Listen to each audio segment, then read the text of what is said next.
Hello বন্ধুরা, welcome back to my channel. আজ একটা খুব সুন্দর রেসিপি নিয়ে আমি চলে এসেছি, মানে একটা মশলার রেসিপি। আর আমার চ্যানেলে নতুন হয়ে থাকলে অবশ্যই চ্যানেলটিকে সাবস্ক্রাইব করে নাও এবং ভিডিওটি ভালো লেগে থাকলে একটা লাইক এবং কমেন্ট শেয়ার করে দেবেন। দেখুন, এখানে যেভাবে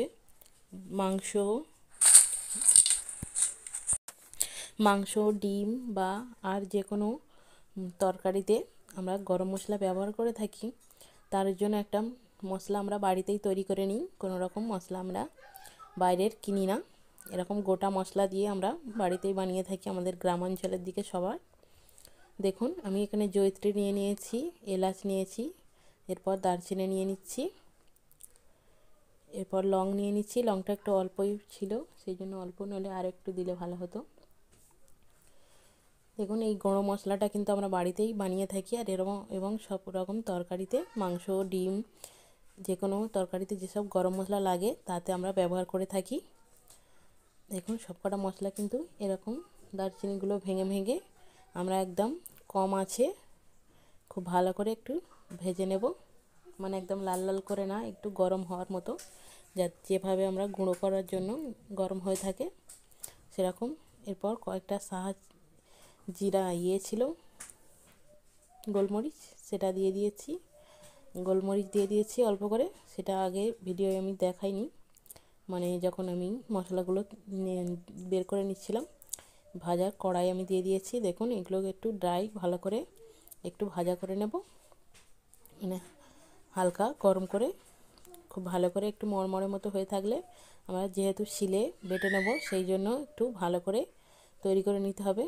বেশি লাল লাল করে পুড়িয়ে ফেললে হবে না, মশলার কিন্তু গন্ধটা চলে যাবে।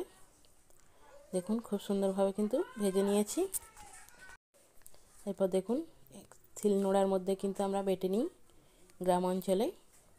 এরপর শিলে কিন্তু খুব ভালো করে মিহি করে আমরা মশলাটা তৈরি করে নিচ্ছি।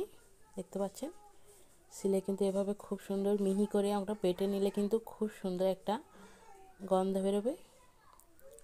দেখুন, এরকম করে কিন্তু যখন আমি গুঁড়ো করছিলাম তখনই কিন্তু খুব সুন্দর একটা গন্ধ বেরোচ্ছিল। দেখুন, শিলের মধ্যে একদম মিহি করে আমরা বেটে একদম রেডি করে নেব। এরকম মশলা কিন্তু আমরা বাড়িতেই বানিয়ে থাকি। আরও যে ভাজা মশলার গুঁড়োটা আপনারা চাইলে কিন্তু সেটাও আপনাদের দেখাতে পারবো।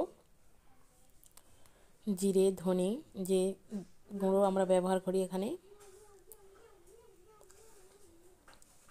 দেখুন, মশলাটা কিন্তু প্রায় আমার বাটা হয়ে এসেছে অর্ধেক, আর একটু বাকি আছে, সেটাও গুঁড়ো করে নিচ্ছি। ভিডিওটা আপনাদের কেমন লাগলো অবশ্যই আমাকে কমেন্ট করে জানাবেন, এবং যারা যারা লাইক এখনও দাওনি অবশ্যই একটা লাইক করে দাও। দেখুন, সব মশলা কিন্তু খুব সুন্দর মিহি করে একদম গুঁড়ো হয়ে গেছে। এরপর আমি একটা পাত্রের মধ্যে তুলে নেব। দেখুন, মশলাটা কিন্তু খুব সুন্দর একদম গন্ধটা ছড়িয়ে গেছে আশপাশে। দেখুন, খুব সুন্দর একদম ঝরঝরে একদম মিহি করে গুঁড়ো করে নিয়েছি শিলনোড়ায়, কিন্তু আপনারা চাইলে মিক্সিতেও গুঁড়ো করতে পারেন। দেখুন, মশলাটা একদম রেডি, খুব সুন্দর। ভিডিওটা এই পর্যন্ত।